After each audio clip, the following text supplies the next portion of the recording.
We're back with the Opie and Anthony show. It was cool having Lars before the break, calling just to say, hey, what's up? He's pretty psyched that K-Rock is back here in New York City. Trying to find Patrice's microphone. Try that one.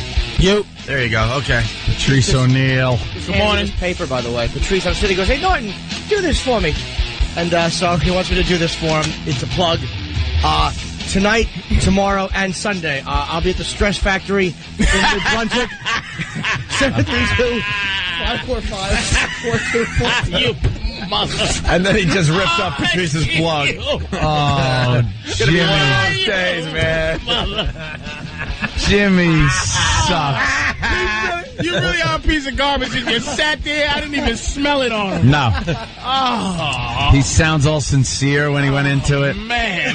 We got, comedians fighting for plugs today, man. We got two heavyweights that are looking for you to go see him tonight. This is Fraser Ali right here in front of us.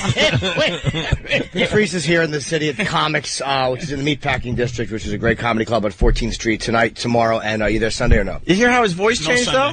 Yeah, that's what I'm saying. I hear Norton. His plug was a little happier, right? Norton's the greatest plugger in history. Patrice is a great comic. And then it's like, at, Comics. Patrice will be lying in state at Comics. I really did talk mine up like it was Fun Times USA. But look, if you have a funeral or something, you're going to look at trannies in the Meatpacking District, you can see Patrice You really first. should have just had a yippee to yours.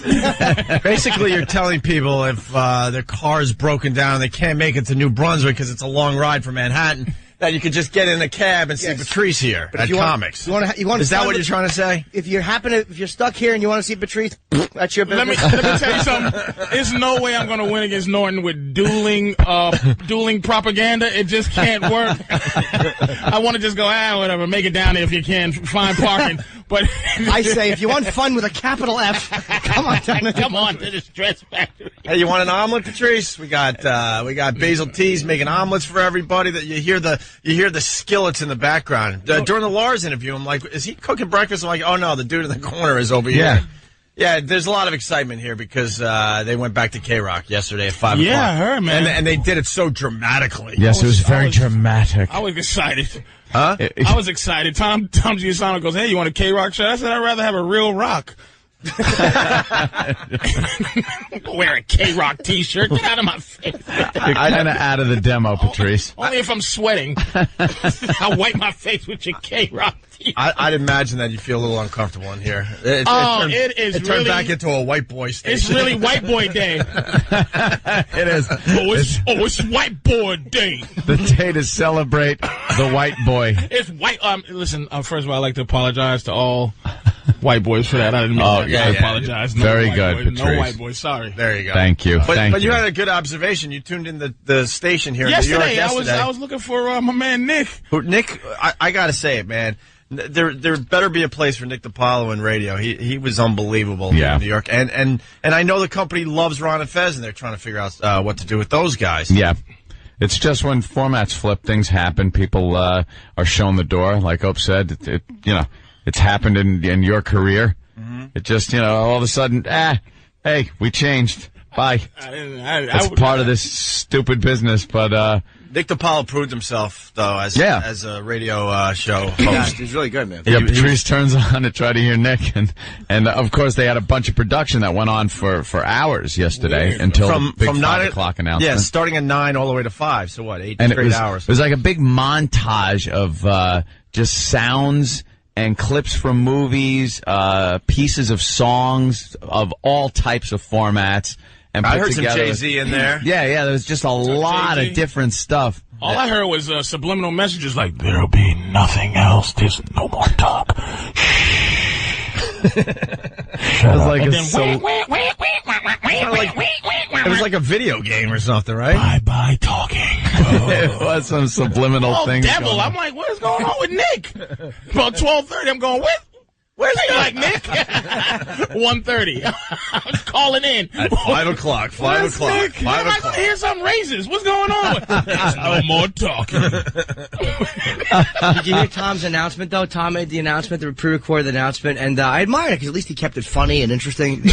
Oh, yeah. To the microphone. Yeah, That tea time golf job was good. I was like, It was hysterical and delivered with such energy. Oh. With an energy only Tom could deliver. I've heard crib deaths reported with more joy. Yeah, the big moment finally was upon us after this dramatic production, and we got to hear this.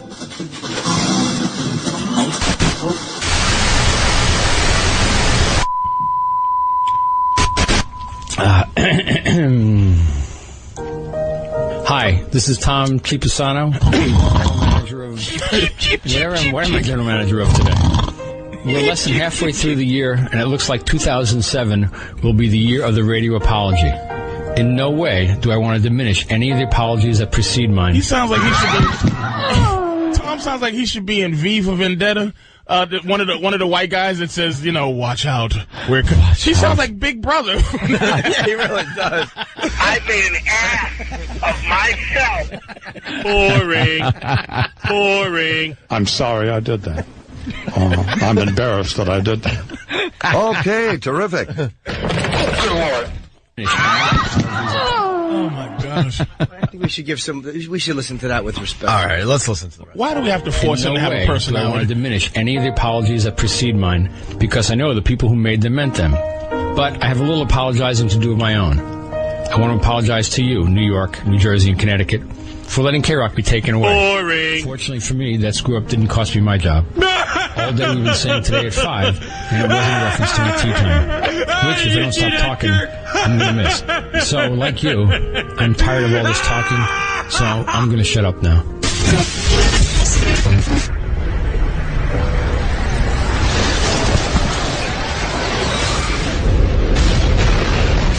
Stephen S. from Bayshore on the instant feedback. Hey, Hope, after hearing Tom's announcement, is the station changing its call letters to WZZZ?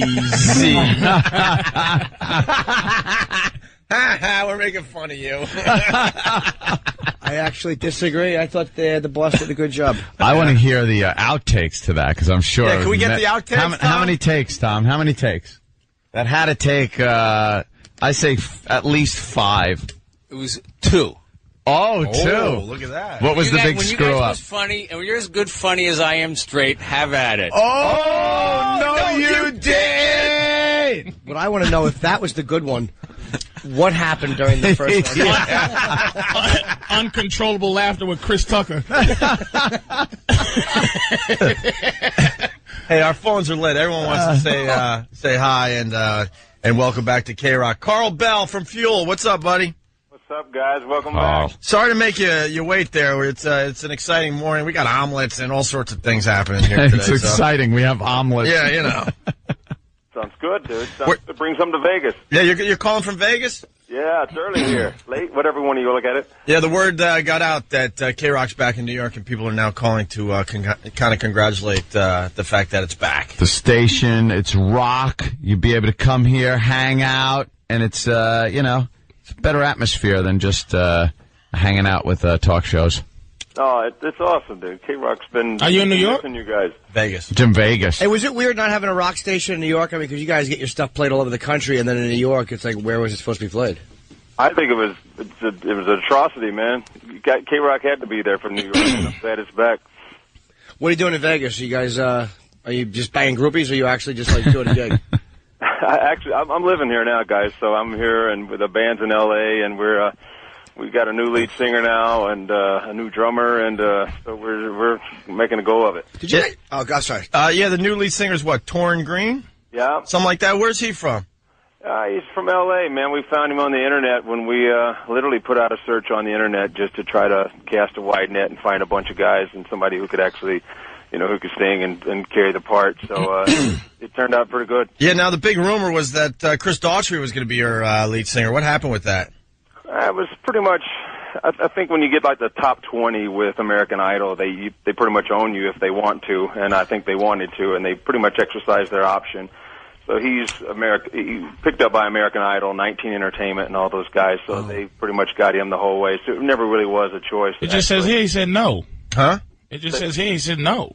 That Chris Daughtry said no? Yeah, he just said It sounded like Daughtry really was interested in being the lead singer. Yeah, I think it's something like, you sign a contract with American Idol, they give you like $5 a week, and you have to be out on the road 52 weeks a year. They probably have final decision on what you do. Yep. Yeah. Yeah, they pretty much own you there. Hey, living in Vegas, do you stay away from the gambling?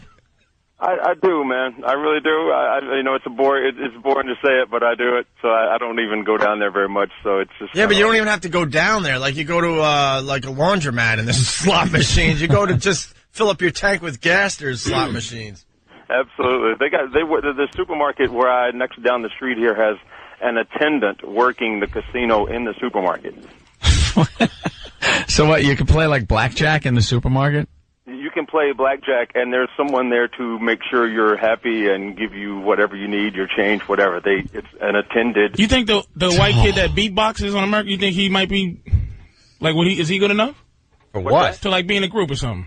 The beatbox Like to guy? add that, the kid that beatboxes. Yeah, the one that just lost? Yeah, Blake. Yeah. No, too gimmicky. That one. Yeah, I Daughtry think had it's a just a rock gimmick. voice. Huh? Chris Daughtry had a rock voice. Yeah, Daughtry's voice is amazing. I can imagine like going up to that casino in the supermarket and playing cards and then just slowly taking items out of your cart as you just are losing and losing. Like you have the whole thing full of groceries for your family and then you end with like some Wrigley's gum in there and nothing left. All of a sudden you got your food stamps that you're betting with. Man. It's like, this cart's empty. Vegas is going to be the first city in America that is truly an upper class and a lower class with nothing in the middle. It's going to be rich and scum. Yeah, how do you stay away from the gambling if it's in the supermarket? Well, seriously, I had a friend of mine had a friend of his actually had a habit, checked himself into a center to try to kick the habit, could not kick the habit, ended up selling all his parents' furniture, cars, everything, and then ended up killing himself because he couldn't get off video poker. Jeez, video poker? Video poker? Not even a chance, Yeah, because I don't trust the video poker machines whatsoever. I think they have those things rigged big time. Vegas is a great place to visit. I don't know. It's kind of odd that people live there. Yeah. But hey, it sounds like you got things together. It's all right, man. It works. I can get into L.A. pretty quick. It's cheaper than in California, so it's all good. Well, Carl, you guys are going to have to stop by when you get to New York. You got the new album, Angels and Devils, coming out, August 7th? August 7th. Correct. And you got the new lead singer. I got to be honest, I haven't heard the new lead singer yet, but I'm going to definitely check it out this weekend. Go to the websites like fuelweb.com. Some of that stuff, we got some songs playing there. And, yeah, man, we got a new record coming, and, we're excited to have it and glad to have a station in New York City that would actually play it now, so that's awesome. And, you know what? I'm a big Godsmack fan, too. You got Tommy Stewart on the drums now? Tommy Stewart is absolutely in the drum seat. It is awesome. Wow, that's pretty cool, too. Tommy's just the greatest guy. He's really, really cool, and yeah, it could be cool, man, for us. I mean, we're looking to see what happens here. Obviously, it's a big change, but I think people will dig what the change is, and who knows, maybe it'll be bigger and better than it was before. I don't know, so we'll see what goes down. Well, one of our producers, Eric Nagel, Eric, get to the mic. If you don't mind, he's a fan, and he wanted to ask you a question, and he's embarrassed. Go ahead. Yeah, he's a huge fan of Fuel. Eric, put down the CDs. Hold on. He's put him down and get on the mic. A lot of times he doesn't get on mic, but he wanted to ask you guys a question. Eric, go ahead. Eric Nagel, huge fan of Fuel. E-Rock, what do you got? You got Carl Bell, obviously the founder of Fuel, on the line. What do you got? Eric. He is nervous. Why are you so nervous? Ask him a question. He's on the line with you. Yeah. And we want a good question, not a question that some newbie would ask. We want a good Fuel question. Something about the band. He's actually nervous talking to you, and he didn't want to come to the microphone. He's like, I can't do it. Just do it, dude. He's fine. Don't freeze up now. He's seen you guys. Radio. He bragged that he saw you guys about 20 times. Oh, that's awesome. Yeah, he's been to like every show. What was your favorite show, E-Rock? The last one they did in New York. Where was it at? I'm sorry? The last one that you guys did in New York City. He liked the last time you guys were in New York. I can't even remember. I mean, we played pretty much everywhere in New York. The Hammerstein, Roseland, Yeah, which one was it? Was it Hammerstein or Roseland? I think it was Hammerstein. Yeah. What year was that? It was I last don't year. even remember. There's so many shows, I can't remember all that. Yeah. E-Rock, again, he's a huge fan. Dude, what's that song you just keep playing? He plays it in his car over and over again. What's, E-Rock? Is it weird when you get interviewed by fans like this and they choke all of a sudden? Sorry, Carl. I like Falls on Me. Huh? I like Falls on Me. Oh, you like Falls on Me? Yeah. Cool, that's the last record, man. Yeah, that's cool. Yeah, right on. What part of it do you like? The song. I know the song. What, I a didn't think specific lyric? Yeah, why not? Why are you shy? I'm a Sabbath fan. Yeah. Looking through a hole in the sky, I'll sing the whole song. Don't be shy. Who cares? Why are you shy? It's great. I'm not analyzing the You're lyrics. finally talking to Carl Bell. Give us a little bit of that song, E-Rock. Go ahead, sing a little of it. Eric, don't be shy. Don't be shy. You got your hero here on the phone. Carl, would you like E-Rock to sing one of the Fuel songs or what? Absolutely, man. He should have tried out for the lead single. Let's hear it, bro. Hey, Yeah, there you you're go. a big fan. Why don't you? Well, he's a little chubby. He's I don't know. he's If you actually, want, I don't know if you want a chubby lead singer. He's No. trying out for Meatloaf. Turner Overdrive or somebody. Yeah, BTO. Screaming Trees. Screaming Trees had some big boys in their band, sure. And Eric is, dude, you were telling us all about the Tom. We're not as familiar with how Tommy Stewart wound up in the band, but Eric was telling us about the whole big lawsuit and stuff that he had with Sully and stuff. So, what exactly was going on with that, Eric? E-Rock. Eric. Don't be shy. It's radio. You want to be a broadcaster? You said you wanted to talk to someone in Fuel about it, so go ahead. I'm a little nervous. How can you be this starstruck and be a grown man? How old are you? I'd like to actually know what happened with Tommy and the Godsmack thing. Let me hear it. Yeah, go ahead. E-Rock. I don't think I could do that justice. Why? Because I don't know all the information. Well, I'm not just give him involved what you with have. He's like a savant. Yeah. Yes. Spit it out, Rain Man. Just tell him you love him. What talked about the Tommy Stewart thing that you were talking? All you would talk about was this whole big legal thing he had with Godsmack and how it's a big problem, and Godsmack screwed him over, and Sully had a problem. So I just want to know if tell him, talk to him. Yeah, I definitely like Fuel. Yeah. Come on, E-Rock. E-Rock, please. How about one lousy question for Carl? I've the seen first day Fuel of- 19 times, yeah. It's the first day of K-Rock being back. We have a big star on the phone, and you're just not You're just handling choking. Stop eating. Licking his eating. fingers. Carl, he starts eating and licking his fingers when he gets real it. nervous. He licks jelly I jars. don't know, dude. All right, Carl has to get back to bed. He's in Vegas. One last question. One from last a huge question, fan, E-Rock. When can we see you in New York City again? That Man. stunk. Carl. Don't even jump Don't even on it. acknowledge you heard that. You want to be polite because you're a nice guy on the phone. You know that question stunk, and he's a nervous idiot. Ask something insightful about the band. Yeah, We're all gonna something slap that your a face. Fuel fan would go, wow, that's It's your cool. show. Why don't you ask him? Because you're the huge Fuel You're the fan. huge Fuel Yeah. fan, and Ask we're him- psyched for you. Ask him what Brett's doing now, dude. If you ask that question, I'll pinch your fat neck. Ask your own original question. Go ahead, one more try. Come on, E-Rock. I can't. Something. Nothing you want to know about. No. Biggest fan. All we hear all day. Fuel, fuel, fuel. And now he freezes like this. Wow, I don't know, dude. All right.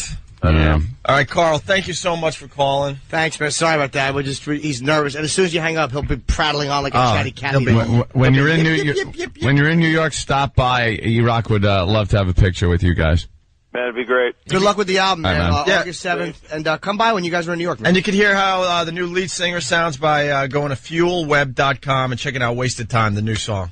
That's right. All right, Carl, thank you so Thanks, much. man. We appreciate you getting up early for us. Welcome back, K-Rock. We love it, man. It's awesome. Thanks, guys. Thanks, All right. bro. Carl Yeah, Bell from yeah. Fuel, everyone.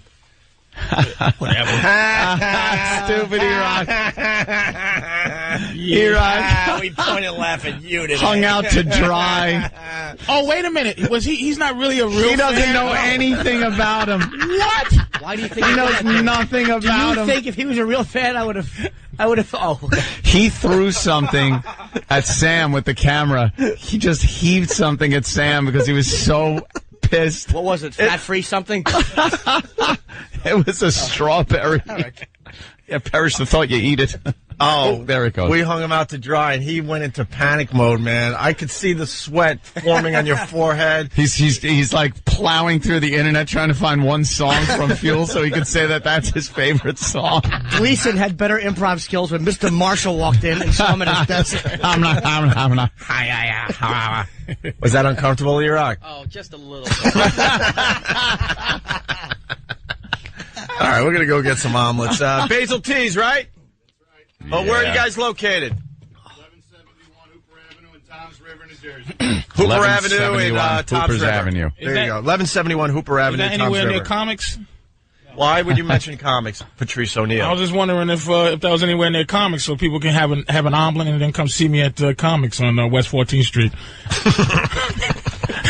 Tonight, tomorrow, 8 p.m. Today, 8 p.m. I don't know how to do this. Just Wait a a minute. studio full of whores. Are you begging? Tonight, I think tomorrow, Patrice is begging. 8 p.m. Are you begging? It was just that's he's not good at plugging. I stink. I try to do what Norton does. It's just. It sounds like you're begging. Yeah, bro. just go to comics.com. I don't know, comics.com. You're hilarious, but you don't know how to plug your own. No, because your What do own you want me to crap. say? Because Give out the phone number or something. He makes it sound like COMXNY.com. he makes it sound like if you're not getting root canal, come down and see me. And for tickets, call 212-524-2500. Because Patrice, to plug like that, you need to be fun and charming, and he's neither of those. He can't plug in his natural thing, which is just to be just rude and awful. Patrice is fantastic on stage, by the way. Patrice is See him at hilarious, but he comics. just doesn't know how to promote himself. No. He doesn't even No. really have a website, and He's the worst. it's amazing. Hey, Patrice, we want to come see you. Why? For what? You're just the worst. Why don't you help me out? I don't. No, today it's Make Everyone Uncomfortable Day. It's some Let's selling- Make Everyone Uncomfortable Day Friday. Yeah. Yes. Celebratory return of K-Rock. All right, everyone point at E-Rock and laugh. And Anthony. 92 K-Rock. Oh,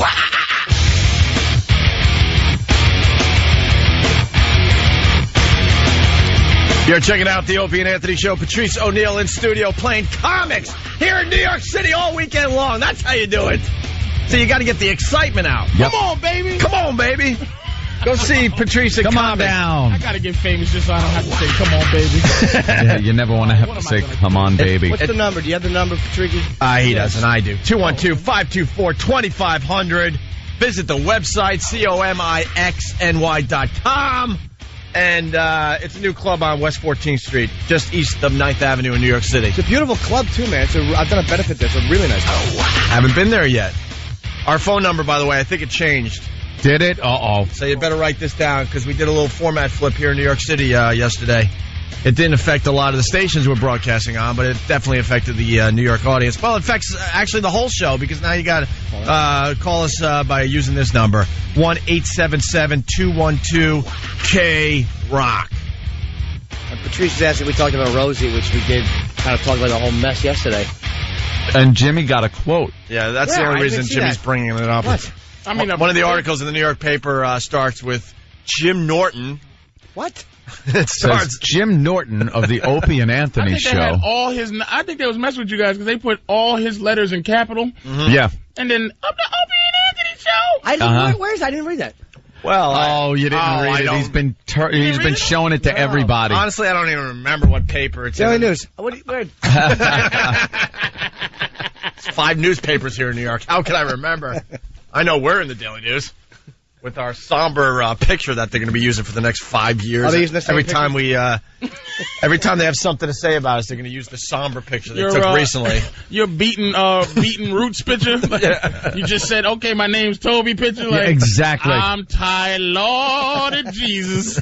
It's there's 2 pictures that they could use. One from like 1992, right? And then the recent ones where we're just walking around looking somber, Looking very sad. Can I say something? I saw a YouTube clip of you that was I watched it all night Which one? of you just doing impressions.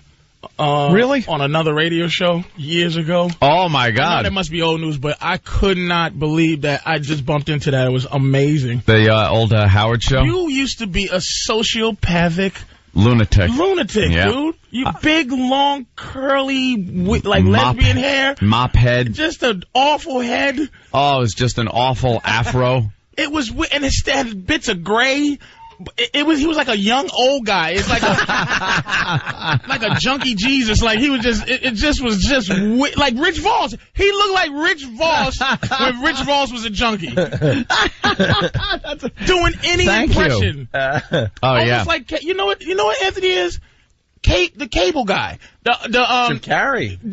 Jim Carrey movie where he grew up in TV and he can access any. That's what I had to do. I couldn't believe it. Yeah. Patrice, that was a time in my life where I just needed to get out of the construction work I was doing, and I was trying any venue to do it. And Howard was doing, this was back in like 90, what was it, 93 or 94 or something? 93, 94. And he was doing some Jackie Martling sound-alike contest. But you guys were working together still, then. We had just started. We had just met. Like, I had done Opie's show probably twice. It was the Opie show. And, yeah. It was Opie's Nighttime Attitude on BAB. Oh, I had attitude, too, man. That's right, Oh, boy, man. did I. That's what Opie get fired every Thursday. And I went in, it was me and my buddy Randy Asher went in there.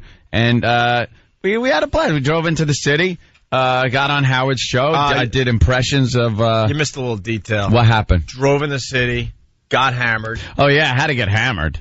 That explains. I was drinking a lot of beer. He just kept doing Jackie. But it was just, and people would try to calm him down. He'd just go. No, I needed as much airtime as I could possibly fit in, and then I was doing impressions of Dominic Barbara and just anything I could throw out at the time. Dude. I was like, well, now we got to play the clip, and we have a good audio clip of that. It was just get it to us. Was that in here? Was that this? No, it was the old studio.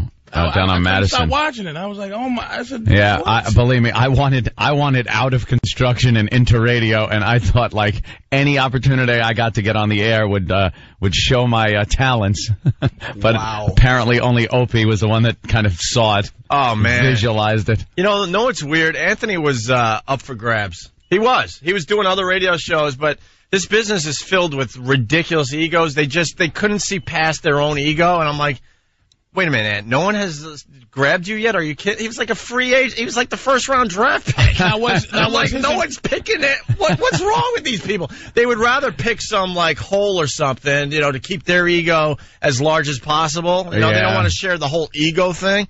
Yeah, because he was doing shows all over the New York area. No one saw the talent to hire him full time. I'm like, these people are nuts. Like, what was it? Now, what was first freaking? Wait a minute. Like, was it the impressions? Was it just he was pure funny? What was it like that? This whole story. No, it started with a parody song. And not. But I mean, just when he came on my show live for the first time and.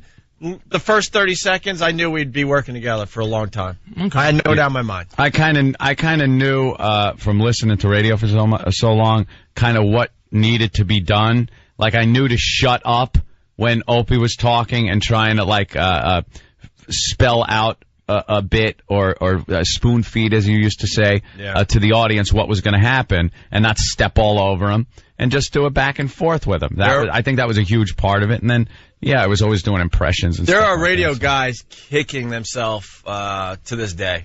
To this day, they had him in their studio doing their show, and they're like, just a bunch of dopes let him leave. I mean, the first time we were live in a studio together, I'm like, I ain't letting this guy leave. Sorry. I basically gave my 2 weeks at BAB and said, look, we're moving on. And I didn't even know if he was a serial killer on the side. I might have been. And you just put all your clothes in that knapsack, the runaway knapsack. That was pretty much it. Threw my tools out the window and a scarf wrapped around a stick and said, "Where we going?" I was in radio at that point. That was it. Hey, we got Bob Kelly on the line. Very exciting morning. There's an energy around this place today. It's Bobby. Hey, Bobby. What's up, boys? I was just gonna babble about something stupid, and Anthony saved me with your Bob Kelly. Hi, Bobby. I broke my knee sound. You should have. When I first heard the magic with you guys, before I knew you, was when I heard the first show, and they're going back and forth. And Anthony does a George Burns impression. All right. And Shut up. All right. We used to roast. Oh. All right, listen. It was our first show, and it is horrendous. Why haven't we heard that? We have. We've played it over at XM. We've attempted to get through it numerous times, We're up and to we 6 can't. minutes in, something like The that. two of us just cringed so badly. Anthony was under his jacket. Literally, he was hiding under his winter coat. It was like an Ichabod Crane. There was no I head couldn't coming out. watch any. I couldn't look at anybody. I All right, just. Patrice, listen. It was awful. We're going to have to do this up right, though. I'm more than willing to play the whole first show and take my beating. But you have to be here. If we have Rich Voss in studio, it's going to be about Rich, and we'll beat him up, so maybe that's not good. Maybe Colin Quinn. We got to get the right people, and we'll play like our first show. It's only a 15-minute tape. I was just just music at the time. I was just happy to be there. Let me tell you something. I was so happy to just be doing radio, and I'm all like, there's too much energy there, and I'm like laughing too much. I like that. It is so. Shut up! You don't. I do. Where did you find George Burns in the look, man? It was the Rolodex. It was one of those. Because the guy was still alive at the time. He was still alive, and he was in the news that week because I think his 100th birthday was coming up, and it was just so embarrassing because I had him singing an Extreme song, and it was just. Was it just bad, Norton? No, it was good. It was like one of the, he's like, I wonder what it would be like if George Burns, and I said, you know what? I've also wondered what it would be like if George Burns. That's what he prefaced it with, like, I wonder what would happen if. Did you turn around and put a George Burns wig on? I had to put the cigar in my mouth. On radio. It was speaking of. Wait, did he do a Wilton body and come back up as George Burns? Did he do a smoke disappearing and come back? Look, this is how bad it is. I can't even listen to you guys mock it, and Patrice hasn't even heard it. It just shows you how far we've come. There was a time people loved Winger, and it's so embarrassing. He kept saying, "Yeah, right." Yeah, right. It was very happy. I like the. All right, Jimmy. Just happy to be there. Jimmy, I want to slap you silly. I like the happy. Isn't you don't. Uncomfortable Friday or something? You proclaim it? Yes. I'm sweating. Wait, let me ask you. Was you going? Ooh, boy, this might have been a wrong choice. Opie was going, hey, it's Opie's nighttime attitude. Right, shut up.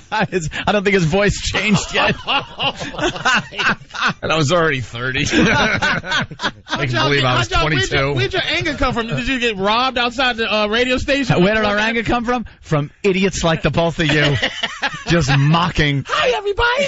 I was happy to be there. Ant was happy to be there. What happens is management just beats you down to the point you just get to be an angry soul. Yeah.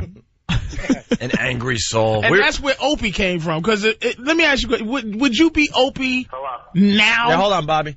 Huh? I'm like, if you had to be, shut up. So if you had to be Opie now, would you be Opie right now? What do you mean? Meaning, was Opie from when you was happy? And you just stuck with Opie? See, a lot of people think it's a radio name. It's not. I got it when I was 12. I'm stuck with this name. Okay. Stuck with it. You think I want to, be named Opie at this point in my life? Are you kidding me? Imagine being like 55 and people are still calling you Opie. Imagine. Easy. What are you, crazy? Imagine. What are you, crazy? Don't tear down the eighth wall. Oh, goddamn Patrice. See, now he's getting cocky. Hey, Patrice.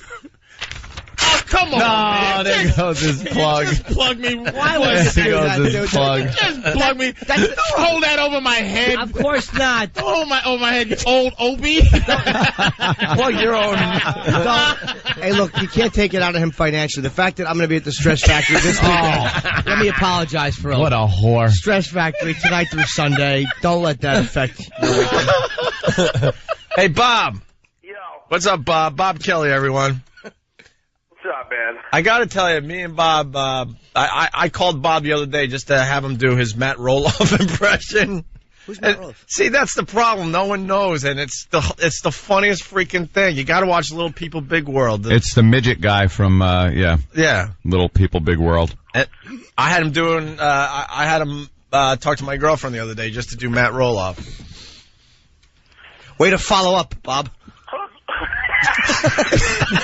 What are you shy today? Yeah, way to take the ball and run with it. I think, I guess you don't know what a setup is. It was some food on the way down. Right. He was trying to choke it down so he could do Matt Olaf or whatever.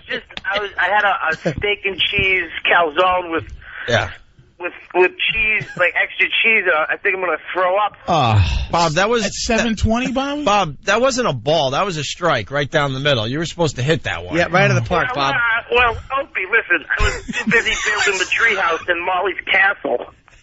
See, this is the stuff that makes me laugh. Where's the treehouse? Norton, I want to get a trebuchet and put Norton's head in it. See, this is just funny to people that watch the show. Do your Matt Roloff. Well, this is the thing is my wife hates my guts. It's very similar to Vinnie Brand. Well, that does sound a little like Vinnie. We'll be at the Stress Factory all weekend. And if you want to be... That wasn't a bad almost Vinny. That actually did. All you got to do now is you got to put your hand by your ear and go, pardon? He hears nothing. Idiot's like talking to a cymbal, his ear.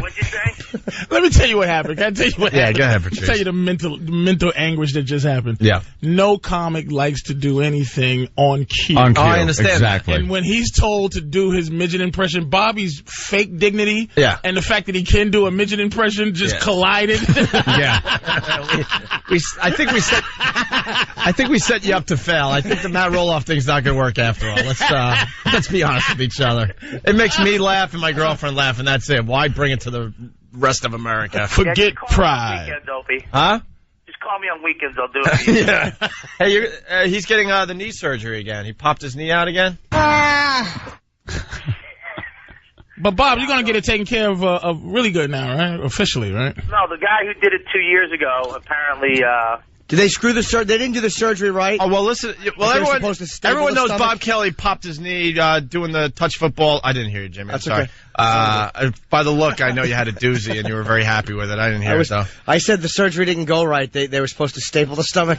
Oh, sorry. From Tourgasm, Bob. It was on video and stuff. And you got the surgery, and what happened? They used like an old procedure? He did it. The guy did something they did on shoulders around Leeches? 20 years ago. Wait, he did shoulder surgery on your knee? Yeah, they did something on a shoulder around 20 years ago, and it worked for 9 months, and then it failed, and they stopped doing it. But this guy did it on my knee 2 years ago.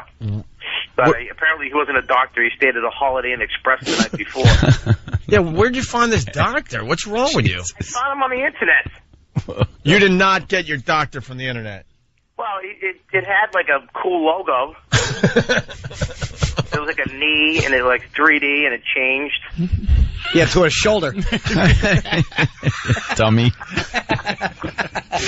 This just in from Stephen S. from Bayshore. Bob's appearing at the Stretched Factory. Nothing? I'm not at the Stress Factory. No, see, Stretched. I'm at Tampa Improv. Where are you, sweetie? The Tampa Improv. Tampa. Okay. Tampa. Anyone else wish we could have had the last 5 minutes back? Oh. I kind of enjoy the uncomfortableness as people. You can hear the hope that people listen with. Well, Bob, we had you penciled in for this. We were thinking this was going to be the break of the morning. You were going to do the Matt Roloff, explain how some witch doctor did shoulder surgery on your knee, and we're getting nothing here. Yeah, I'm going to do Matt Roloff on the phone and talk about my knee with Norton and stupid Fatso. It's really going to work out, Opie. Dude, we support you, man. We want to see you heal up nice. Got do the impersonation. I like the conversation between Norton and Fatso. And Patrice is here, too. You know what's really... me and Bobby have become arch enemies because he's like, I'm compelled to call him fat. I can't stop calling Bobby fat because he's just officially fat enough for a fat person to call him fat. And it's not like he's, hey man, like jiggly fat. He's fat like a boxing glove. Like he's like it's firm fat. It's George Foreman fat. Like just muscly. When you touch him, nothing goes in. No jiggle. Just Bobby is. I don't know what the Blob from the X-Men. Like Bobby has mutant powers. Yeah. I have the gay fat stomach. Hey, I got to tell you what also happened with Bob Kelly. Al Dukes doesn't miss a beat in the back office. He's writing for us here. Bob is plugging a Tampa gig with no affiliate. We're on no radio station in Tampa, and we're not on XM at this time. I didn't plug it. You guys asked me where I was. No, we didn't. No, we didn't. All right, so I lied. You said tamper. You did say tamper.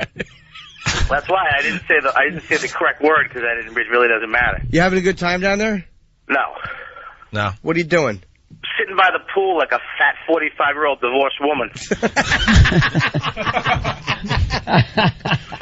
A little white stuff on his nose. And it's not sunblock.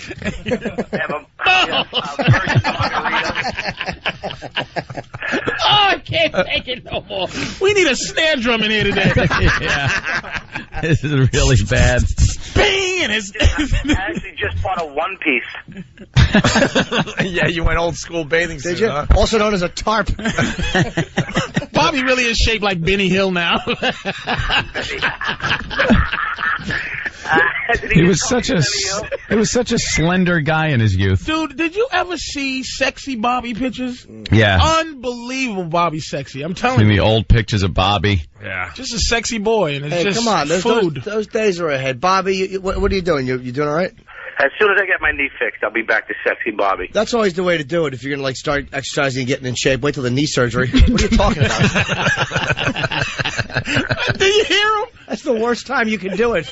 Well, when I'm laid up, not moving, like some sort of glacier, then I'm really going to start. The stick-to-itiveness is going to kick in. And he can't get the stomach stable because it's his heart is the Hoover Dam. I do the hey, you know, you do the what's up, Bob jab. You got to kind of jab him in his stomach, and it hurts your hand. He's made out of steel. Hey, by the way, hard fat. Somebody's a bit slow out there. John from Buttville. Opie, did you just say shoulder surgery on your knee, on Bob's knee? Yeah, they did a shoulder surgery thing on his knee. On his knee, yep. When are you going in, Bob? I got to go Tuesday. I got to go Tuesday morning. Do they put you completely under? Have to. Yeah, they got to put me. Yeah, I think it's an hour and a half surgery. I thought maybe some kind of local, they just jab your knee with some needles and you're awake and they're talking to you. No, they put you right out. Yeah. It's crazy, too. You're still on traveling virus and stuff, right? Yeah, I have 2.5 weeks to get my knee back so I can walk. Well, that's great. Hobbling Bob. He's just going to whale me out there. Hey, Jimmy, why don't you give away tickets to the Opie and Anthony Comedy Tour? Okay. If you call up, if you're the third caller, what you do is you get a stick to smash Bob's knee with as he fucking... Oh, God. Well, at least you left the G off of ing. When bombing with an improv, get it dumped. It's going nowhere anyway. No, we got 8 or 9 of the comedians you love from the show playing Jones Beach, June 16th. That's the next date. Yeah, so... we got the O&A Village with karaoke and I think a video confessional booth and all sorts of stuff going on. Yeah, Patrice, myself, Bobby Kelly, of course, Stephen Lynch is on that show. They're great shows, man. Louis C.K., Otto and George. And, if you call up right now, you get free tickets for Jones Beach, June 16th. And go to Virus Tour on MySpace for all the info. Yes. All right. Bobby, thanks. Have fun in Tampa. See you when you get back, bro. So we'll give away the tickets to the show. Yeah. Poor dumb Bob has to have his leg surgery again. I feel bad, dude. I mean, I'm telling you, he's just talking. This has to be the worst thing in his life. I tease him about his fat, but it's just sad. You see it in his eyes. Yeah. Bobby looks like the inside of a clogged artery. Like,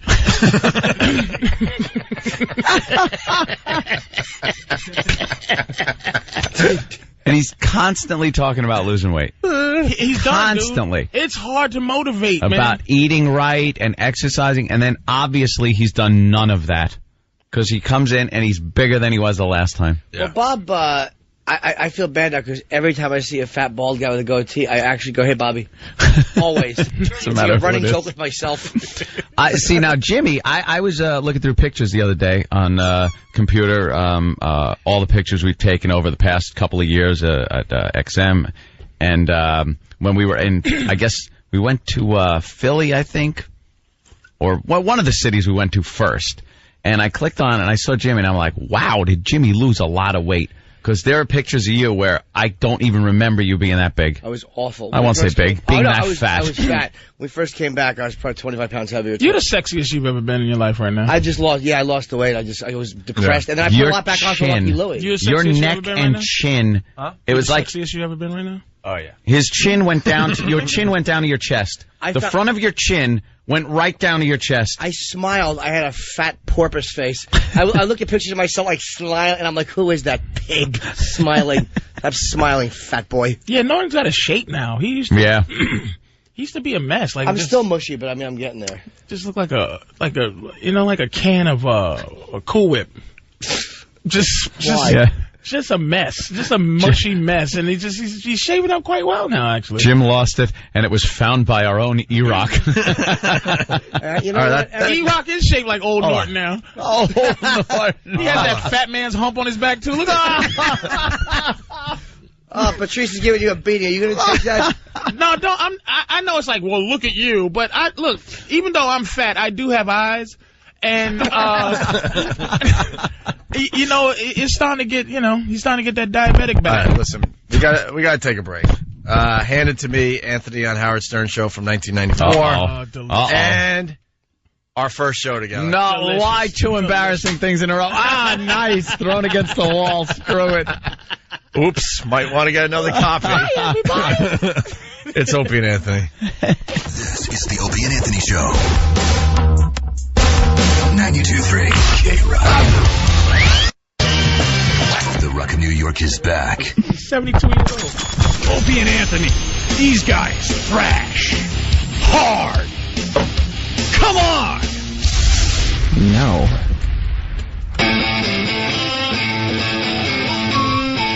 Hey, good morning. A lot of energy in the studio today. Yeah.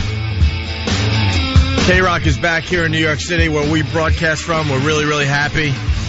There's an energy in the hallways. We're just happy that we were able to keep our jobs. Who are we kidding? They're rocking all day. New phone number for everybody that listens across America. 877-212-5762. 877-212-5762. Had the online feed going last night during the whole poker game. Yeah? Listening to K-Rock, yeah. Yeah, that's very, very cool. It was cool driving last night, man. Hearing they played Van Halen. They played a few cool things. Hey, you don't hear rock in New York, and now you do. Let's say hi to Dean in Brooklyn. Dean, what's up? What's up, baby? Hey. Yo, congratulations for staying on the air this long, man. Yeah, thanks. Man, you're laughing, we're serious. Yeah, we're kind of surprised it worked in our favor for once. Yeah. It usually doesn't work in our favor. Do you think you're gonna make it through the test of time, or what? We hope so, dude. I mean, we're on thin ice, and we have an intern who's wearing a macrame hat. So I don't know how we get around that. That is. I wouldn't carry if you took that hat. Go ahead, you talk. Why would I try to improv on the radio? Go ahead, sir. It's all about you. Sorry. My bad. Sorry. Go ahead. Well, no. Now you ahead, messed up the comedic timing of Jim Norton. So timing's irrelevant. So now it's all about you. So why don't you continue there? Go ahead, sir. The joke can be. I can start a joke 10 minutes later, finish it right up. I don't miss a beat. Go ahead. It's all about you. Go. Your turn. Okay. 1, 2, 3, go. Now, listen. Don't go to no doctor. Die. There he goes. Yeah, what's up with the intern? Clay Aiken? Clay Aiken has fallen really, really, really low. Yeah. Yes. Where is Clay Aiken? You gotta see this guy, Patrice. This is our new intern. He's a Clay Aiken lookalike. If Clay Aiken was 6'8". Look at this guy. What's with the, you do understand it is going to be 90 degrees in New York City today. I told you to sit down. Oh. Yeah, you better stand up. Kenny doesn't like when the interns sit. Yeah. Yeah, That's the celebrity couch. Oh, sorry I'm not a celebrity. Oh, Kenny! That's right. That was the beat it stupid from the intern. Can't you smell? You just smell his little white boy arrogance. Just you can smell his little. You just like to smack him upside his head with his enlarged pituitary gland because he's 13 and he's 9 feet tall.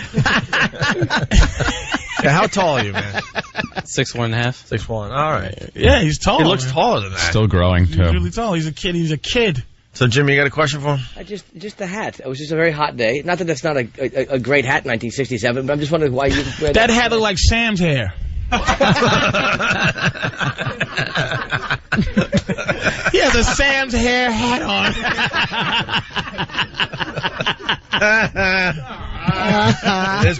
It is point and laugh Friday, so.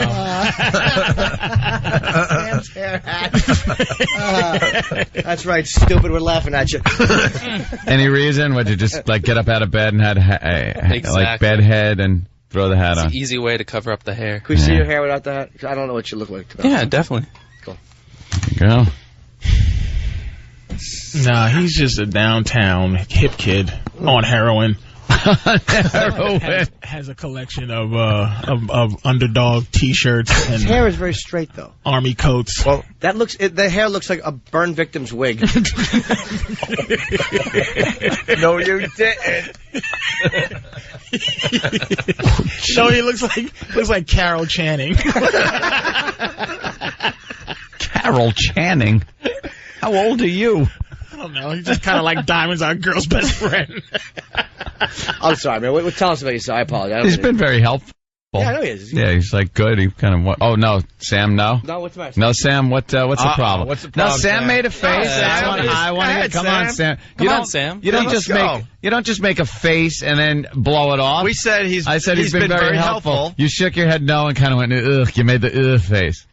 He's very nice, but almost in a passive-aggressive way. Oh, you can smell it on him. I smelled it on him. He tends to get lippy and then smile afterwards. Oh, you can smell it, dude. In other words, he's exactly like Sam. No, oh, please. Oh, my gosh, he's lippy. Oh, man. Oh, right. He ain't taking it, dude. That kid ain't taking it. I'm telling you, I can smell it on him. He's not taking it. I'm telling you. I can see it in his eyes. I take it all the time. Yeah, but I know. Get used Sam's to it. a funny character. 4 days? Ooh. Yeah. It's been, I think, 5 days now. All right, well. So that's what that hat is. It's a mockery to you, boss. Is that what that is? Yes, it is. No, I want to be like Sam. Oh, man. Oh, Sam is he's just... oh, Sam my usually God. has the upper hand. Wow. You better pull an I don't know, officer Sam. on him, Sam. Jeez. This guy's kind of pulling one over on you right now. I think, ding, ding, he's winning. He doesn't seem very impressed. He's new on the block, and he's very comfortable. It's like, Sure is. We threw out his breakfast, too. Well. Sam is shaking. Sam, what's the matter? I can help. Couple of body blows. Than's got a little insight on this? The other half of the Than and Sam show. Yeah, I got to help out Sam here. An example of Clay Aiken's not-so-brightness. He brought in my breakfast the first day he was here. Granted, he was also 2 hours late, and he lives in the East Village, which, just for you non-New Yorkers, you could have walked here in about but I have a 45 good minutes. excuse for that. No, you don't. Oh, see? He's not. All right. He's got a reason. He's not taking it. Yeah. Son. All right, so the F train in the mornings, it doesn't go to 57th Street. It goes, it's express after 50th, and I didn't know that. Somebody's job is in jeopardy here. I'm telling you. This kid is taking somebody's job. He Who read said a that's a book. good reason? Why is Kenny getting involved? Yeah, Because Kenny smells it. Kenny's a cop and he smells this kid. If he pulled this kid over, he would love to, like, for the kid's license to be bad or something, so that he could just rough him up a little bit. He wouldn't need that. He just has that thing. Something about him. I'm telling you, he's got one of you guys' numbers. It's over. I'm telling you, I should just get rid of him soon. So, Than, the rest of the breakfast story. Oh, yeah. So he brought in my breakfast, and I was standing a little bit away from my position, and I point to the counter to say, could you please put my breakfast on the counter? Apparently, where you from, people eat off the floor, because that's where my breakfast ended up. He thought he was pointing at the floor. For a second, I did. Why would you do that? To say to you that you're a the dog in a quiet way. I didn't know where to put it. Basically, he was saying that to you. He was kind of challenging you, Than. Hear Fido and then pick it up. That was quickly. You say, this is what I think you're getting your breakfast, dog boy. Well, I guess he also challenged your importance, Jim, when he stood outside a closed Starbucks for 30 minutes instead of going to another one. No, it's just because he's stupid. Oh, okay. Well, Jim doesn't want you touching his food. Yeah, because he told me you put his food on the floor. I'm like, he can't touch my food, because I figured that was a very You think you would aggressive make that mistake twice? Would you make that mistake twice? Oh, no, I wouldn't. See? Okay. No, I'm learning. This is a great learning experience. I haven't seen any problems with him. I like Clay Aiken. And Sam's making faces. He's going to make people work harder around here. I like it. I'm with Patrice. I could see why Sam doesn't like him, though. Why? Because he's a little too much like Sam. He's smart. He's complete. Let me tell you, he's smiling. He's a smiling smartass. That's Sam. He's a smarmy. He's smarmy, but he's an official white guy, which makes him more important than you. Let me ask this: a weird something we don't know. Carrying white guy. It's better than being a we don't know what you are smarmy. Nobody wants to see a redheaded, smarmy, whitish thing as opposed to one of the Beatles' sons. It's the Fan and this guy's show coming up soon. Yeah, but has Clay Aiken been on Nickelodeon, right, Sam? Well, It's true. You have not. He's been probably on produced Nickelodeon. it. Sam was a. We're learning this week that Sam was a child star. I've seen that picture. It's amazing. What He was on Nickelodeon. we just saw doing the video some stupid human trick. in the office, and it was one of the worst things I've ever seen. Is it It's on some the- Nickelodeon game show. Is it on our website yet? I hope so. Not yet. Would be, not What'd you yet. do, Sam? What are you interviewing me now? Whose show is it? Dude, you think I'm playing around, man? That immediately you sniff him out, man. I'm curious. He wants to know what Sam did. Sam? Why don't you let the bosses do their job and I'll let them know. Oh, he comes back with something. Not a drop of intimidation by this young man. No. Not even a drop. Clearly not with that hat. Well, Sam, what did you do on Nickelodeon? Well, I can, Green slime or red slime No, that you're never not- washed out of your hair. He actually, Red slime. he was actually on Nickelodeon, Permanent. and he didn't get slimed. No, he was lucky. a contestant. What was the name of the show? figure it out. And what did It they was have to called figure out? Figure You? It Out. What am I? Two I white don't know. parents, two black parents. Who should he go home with? I don't know. He's very pale, but he does have that curly hair. I can't figure it out. Then you see the Willises walk in and you go, oh. Figure it out.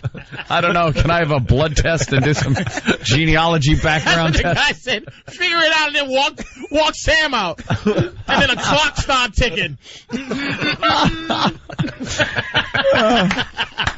It was a show. It had this celebrity panel who was made up of Nickelodeon stars of the day, one of which was the little kid from Pete and Pete. Alanis Morissette.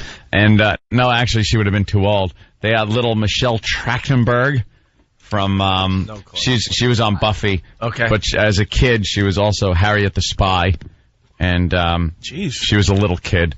And then there was some fat little girl, and then some older black guy that shouldn't have been there. He was much too old to be on that panel. Keith Robinson? Do you live on Keith Robinson. Do you live on a satellite or something? How do you know this? Because I watched the video and I recognized some of the celebrity panel from when I used to watch Nickelodeon. Creepy. As a creepy guy. Hey, by the way, I don't know if this is an omen, but our official clock stopped 10-15 minutes ago. Oh, wow. What could that mean? I have no idea. The one I look at is still running, so I'm safe. I gotta say, Patrice, I think is correct. There's a little strife between us. Yeah, there's something going on. All right, so what did you do on Nickelodeon there, Sam? On Figure It Out. They had to figure out what the celebrities had to figure out what Sam could do based on these clues. It's like a 20 questions type of format. Oh, I remember that show. And, Nobody you asked do? you. It's a good addition to the discussion. It makes the show more relatable. Like, all right, I remember that show. I What's used the to watch problem? Nickelodeon. I could have been watching you, Sam. Wow. By the way, yeah, put back on that picture of Michelle Trachtenberg. See, something happened from the time of this show to now. And it's called A Nice Body. Delicious. Well, you should have made some moves on it when you were 12. So Sam comes out, and the big thing is he can flick quarters off of his ankle. He could launch them. I mean, really, like they're just sitting on his ankle, and he does something bone in his ankle pops, and Double jointed or and the something. quarter goes flying. But you don't see the ankle move. That's the creepy part about it. The ankle stays completely still, and the coin just pops right off. And goes flying. But at How the many beginning, feet? he's actually got to say, what's your line? What's the line? Like, the camera goes on you, and you say... Hi, I'm Sam from New York, and I can flick quarters off my ankle. But he's such a little boy. It's hysterical, but it's still stupid Sam. He's like, hi, I'm Sam. He looked adorable, though. Oh, you just wanted to tussle his He was hair, like a but little it's impossible. supermodel kid. It's impossible to tussle. You'd get your fingers caught in it. And now he's him. Like, you just, like back then it was like, boy, you wonder where are they now, and he's nowhere now. Like, What do you mean? I'm going places. And you had a big mouthful of braces, right? Yeah, braces. Yeah, you had braces. Yeah, braces. He looked like a typical kid you'd see on Nickelodeon. All American. Yeah, Can all you still American, do the, rosy quarter cheeks. thing? It's not nearly as impressive. Why? I can't shoot it far anymore. Age. That happens with age. Yeah. You really can't shoot it as far. Yeah, black people got weak ankles. Is that it? You should think that's part of his heritage coming through. You should get the Tommy John surgery so you can do it again. My ankles move. You can see them. Yeah, well, you could probably... Wow, look at those ankles. My God, what's going on there? Oh, he should get the Mabel King surgery. He's got an extra part on his body. Nothing? What is Jesus. that? Like Thought a at least double- Jimmy would have laughed at that. Ew. All right, just hold on. You got you do it. Oh, that's his ankle That's popping. creepy lab creation, Sam. That's his ankle cracking. How'd you even find that out, Lonely? At 12. No, because I could move my ankle. It's just, what parts of your body you can move. Oh, God. You know what else he was doing at that age? What? Some It's other my double-jointed move that he found out he could do. Click. That you wish you could do at home. All right. And it wasn't powder.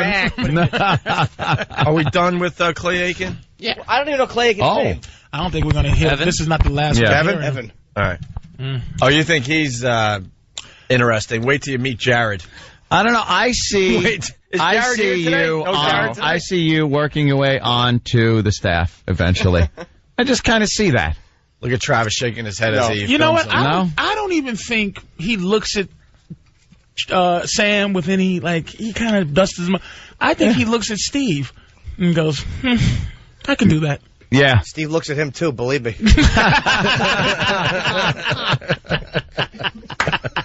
Jim Norton will be at the Stress Factory all weekend long. All right, we got to move on. Oh, wait, somebody's, you know Chismo? Yeah. No, I'm not.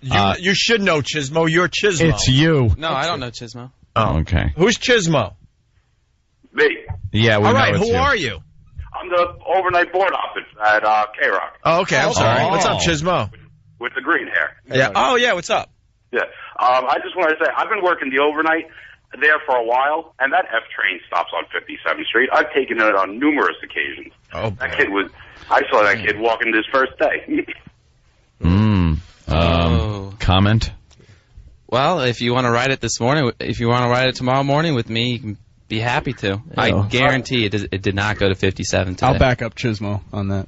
I see it. Wow. Oh, Trav is getting involved. Look at they're all jockeying for position against him. Check it. I swear. Like, I'm on the F train every single morning. Tomorrow is Saturday, by the way. I'm on Memorial Day weekend, so yeah. I don't.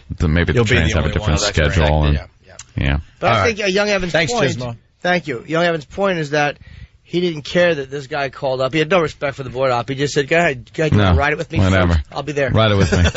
And then you could tell that they all feel a little threatened, the staff, because they're all throwing in their own barbs. Do you smell it? Do you see how they gathering around sort of thing? Meanwhile, Jared, they don't care. They don't, because they know Jared is It's not necessarily throwing in on barbs. It's the fact that he was 2 hours late, and he's trying to blame 2 hours on missing one stop on the subway. Listen, let me tell you another thing why they're angry. It's almost like when the television shows Jump the Shark and bring in a little kid. He's the new little cute kid. right. Welcome, that's Oliver. cuter than the other. He's Oliver. Look at Travis used to be cute, but now he got this full dirty beard. And Travis's hair's not as sexy because it's falling out. Jesus. Yeah, I wish. Sam has mattress stuffing for a head. Yeah, our cute kids are growing up. Jesus, right. We need new cute kids around here. A couple of years ago, they were all cute. E-Rock is shaped like those things where you put one little thing inside of another little thing and another until it's a big thing. Oh, those Russian freaking, yeah. The ceramic little things that come out. Is that what E-Rock shaped? They're all different versions of fat. He's shaped like the last fat one.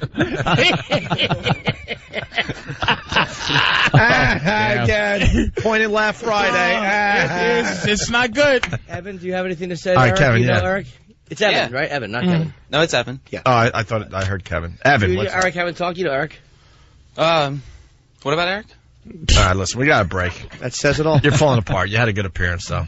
I don't know. Evan, everybody. Not bad. That All right, said a thank lot. you. Holds the microphone like a young Frank Sinatra. All right, we're going to break. Patrice O'Neill at Comics here in New York all weekend long. New club, West 14th Street? Yes, 353 West 14th Street, just east of 9th Avenue. Great. 212-524-2500 for tickets. All points of the compass on that one. tonight- Good plug. I don't know. It's northwest. You take a bearing of this 270 degrees. 2 shows tonight and tomorrow night, 8 and 10:30. Is that good? Yeah. He's a Good pretty plug. Good plug. A bit of confidence, too. I like it. Yeah. Good enough. Hey, everyone's talking about this audio clip we played yesterday. Got a lot of phone calls. They love this. This girl that stage dived Yeah. into nobody. Have you heard this yet? No. I'll listen She to sings with such attitude, and it ends with her stage diving, and no one's there to catch her, so you hear her kind of oof when she hits the We got to floor. play this again. It's 20 seconds, so hang in there for the grand finale. The music blows.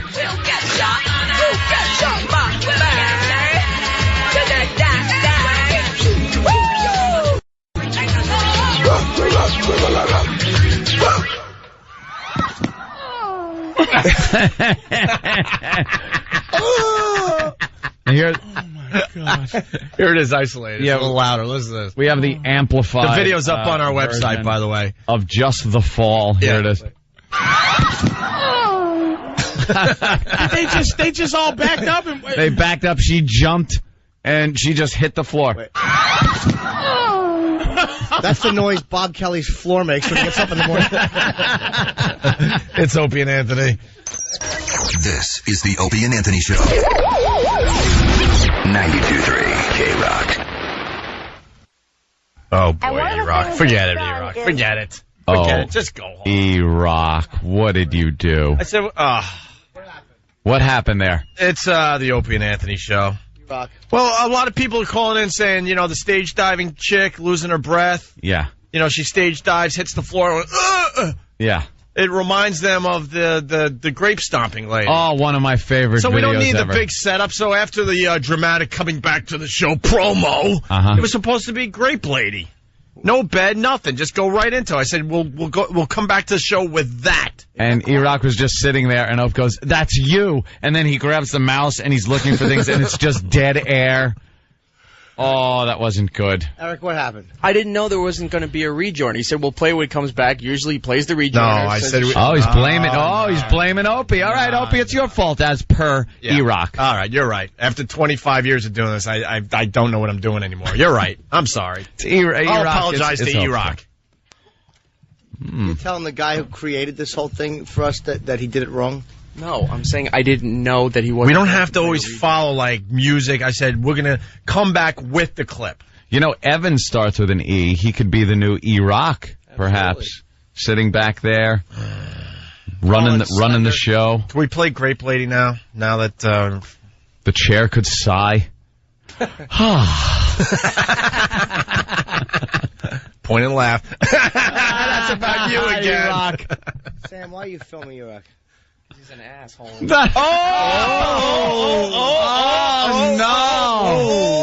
No! Could E-Rock just have made the dump sheet for the day? He did. I believe he did. The ass wasn't strong enough? Yes. So E-Rock, he put the underscore, but the whole word did come out. Yes, it did. That's all I'm asking from E-Rock, by the way, for him to fight back. Fight back a little bravo. bit. Hey, all right. Well, what happened? See, he doesn't like Sam filming him like that. And E-Rock, Well, these guys get really excited when E-Rock's getting abused. Not only do they enjoy it, they want to make sure they have it on film so they can enjoy it at a later date. Yeah, you know what this is? This has nothing to do with the internet, websites, or YouTubes or anything. This video is like the gag reels they put together during TV series for the Christmas party.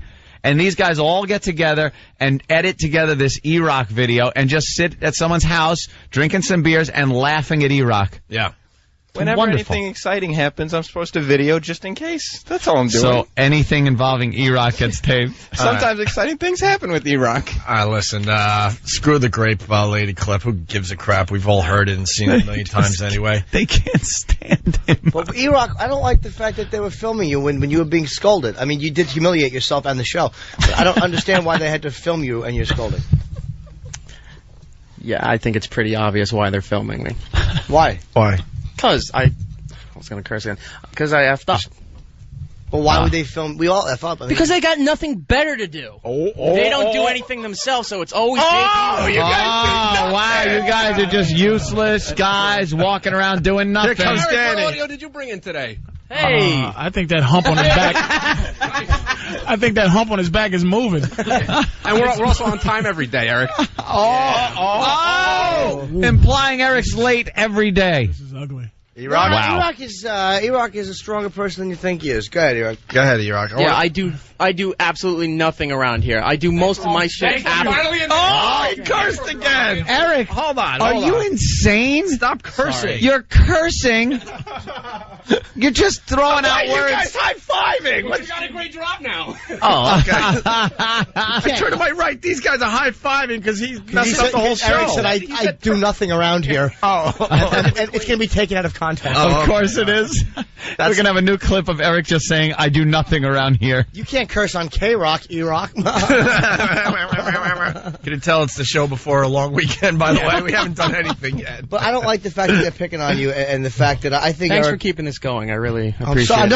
No. E-Rock, E-Rock's fighting his way out of the corner. I like it. I'm trying to defend Well, him. E-Rock, what do you do? I bring nothing to the table. Yeah. He's blaming me for keeping this going. Is this on? Yes, it is. I bring nothing to the table. He's gonna blame Anthony soon too. I know. Why not just spit on Opus and thanks for all he's done, and then smack Anthony's hat off.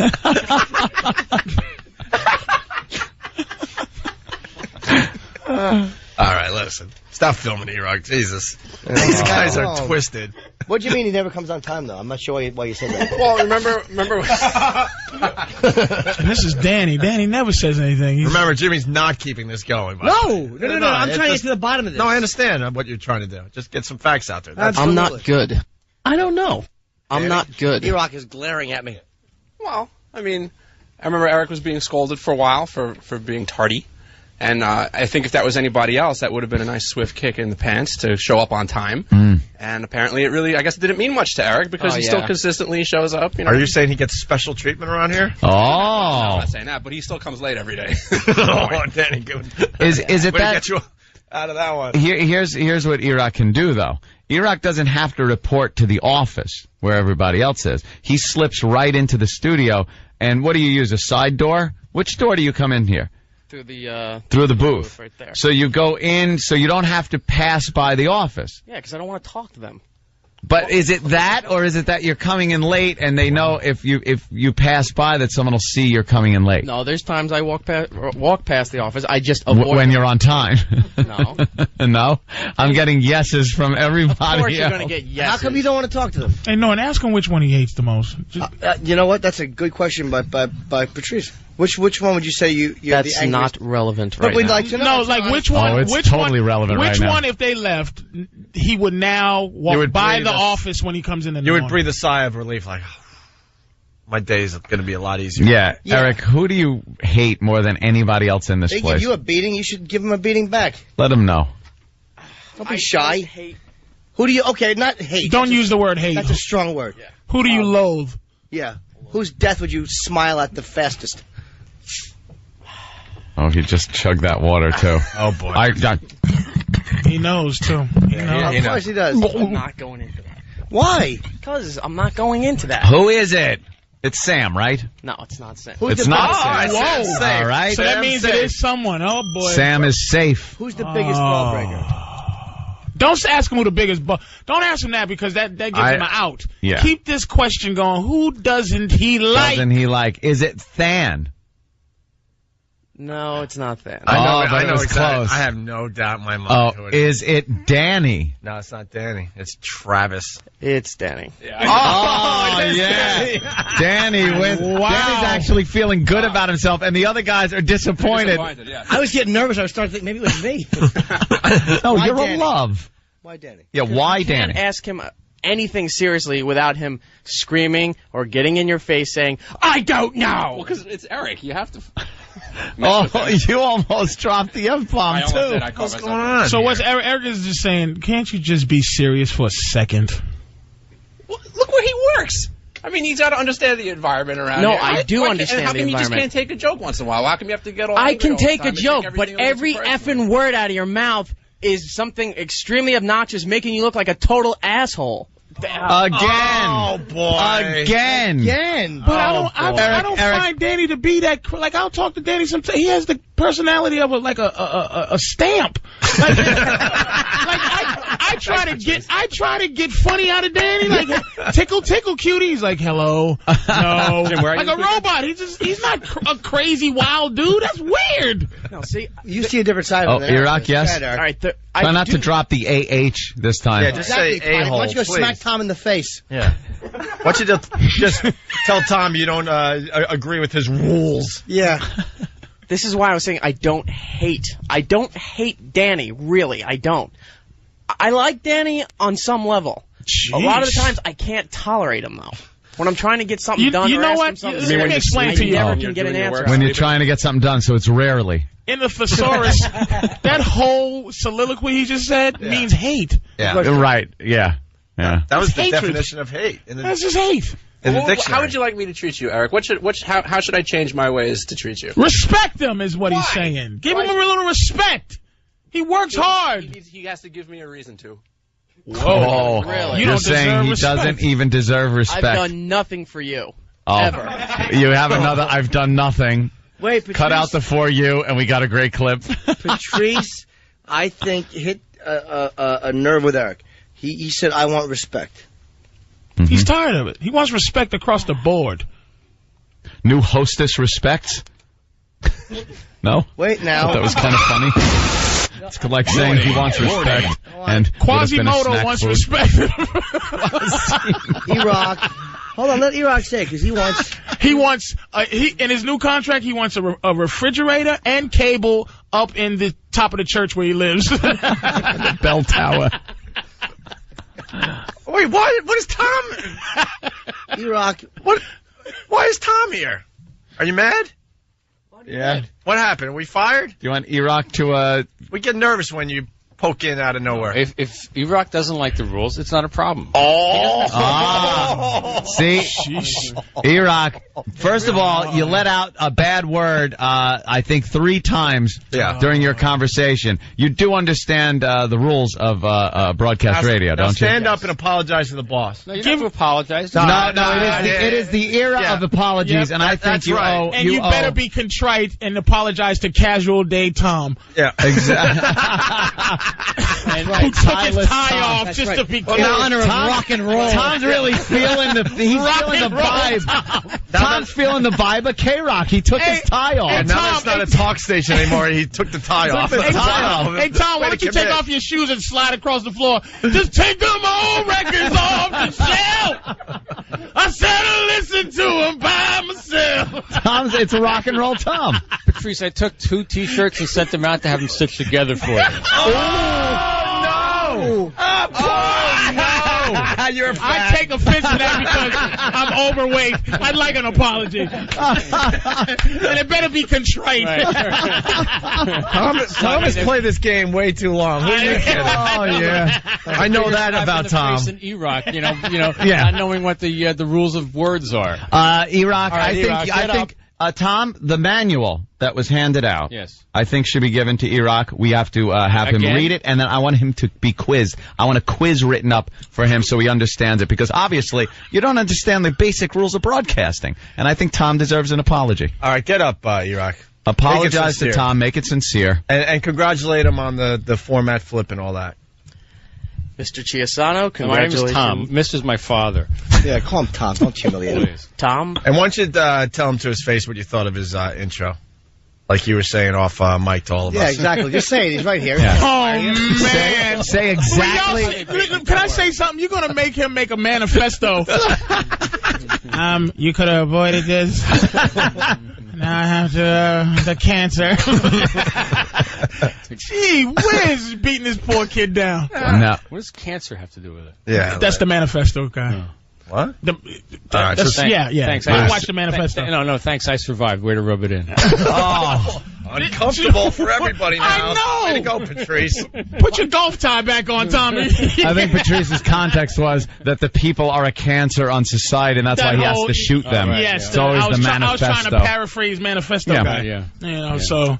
All right, well, come on, fat face. Apologize. Oh, look who's calling you fat face. I like to apologize. See, I'm going to apologize. See, to let you know that can be done, Eric. I'm just getting trapped in this whole world of messing with you, and I'm here to say I apologize and I respect you, man. All right.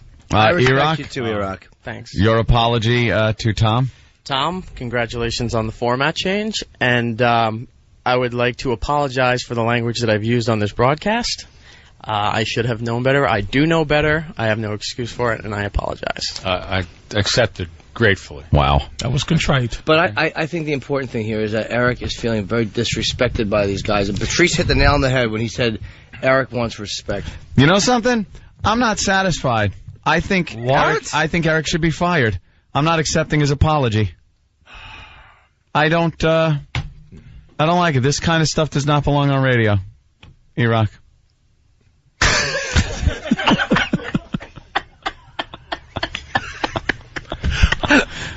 Guy used nasty language 3 times in probably 3 minutes. And he meant it. And he did mean it. Yeah, he meant it. Eric, why don't you say to Danny, not without cursing, without getting us thrown off, what you would like from him? Or what you would like. This is latent emotions, though. Yeah, it is. Yeah, It is. But It's he been really building wants up, and this has to be diffused, He really and the pressure wants valve something. has to be opened. He just wants respect, that's all. Yeah. He doesn't think Danny's light ribbing for what Danny thinks. He thinks he's light ribbing him and he's just doing his thing. But he feels disrespected by Danny. He feels like a target, even though we tease Eric. He knows that we like him. He doesn't know that from he knows Danny. I like him, at least I hope he does. But I think he thinks from these guys that they really think that he's a nobody and that they team up on him. And I think it does hurt him on some level for real. Yeah. I do. All right, what we got? Is that Last true? word to you, Iraq, before we take a break. All right, I don't hate Danny. Not hate, but I think he hurts you. No, he doesn't take me seriously sometimes. That's the problem. See, that's when it. I actually have to get stuff done. What are you getting most of done, the time? What are you getting done? All the production and stuff I do after the show. What production do you do after the show? Why Archiving, worst of. Why are you qualifying? Do you understand, E-Rock, why they play with you? You just qualified your existence to Danny. Exactly. You're an easy target. You mean in between those naps that you take at XM? Oh, wow. Man. When this drunk is complaining about somebody else's nap, You know there's a real problem. and I think that it bothers him that Sam films him all the time because Sam is newer here. E-Rock has been here since kind of the day one. And you know what the filming does? The fact that E-Rock thinks that he does, I mean, not thinks, but he feels like he does an important job, and Sam just, like, marginalizes it by filming him like he's some animal. Yeah, like a nothing. freak. Like he's a fat gopher. Eric has to concentrate on a lot of the things, but tell him how you feel. Yeah. He's tired of it. The fat thing, he feels like high school. It is very high school in here. There's a click. He just wants to be loved. I think we all need a rock scream. Rock scream? Rock scream, yeah.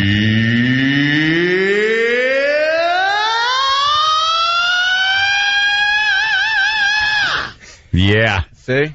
That made him smile. That's E-Rock great. has been here since we came back on the air. He went to lunch with Ope and myself in Soho before we were back on the air. And Ope was raving about this kid, Eric from Florida, is very good. I met him when I was... Where is he? Oh, Anthony. Oh, I'm sorry, Eric. That was cruel, but Ant is a funny guy. Have y'all ever had Eric Appreciation Day or something? Yeah, we should do E-Rock Appreciation Day. Absolutely. I say we do it Monday. This Monday. Bravo, Patrice. Great idea. This Monday. We're all. And now they're showing me pictures of Eric sleeping at the wheel. It's Eric asleep at the wheel. Let me see it. Oh, These guys God. are cruel, man. But You don't do the fake, pull your hat brim down, put your hand there, and hand on the keyboard like you're working and actually sleep, do you? What's your explanation for that? Yeah. What is that picture of?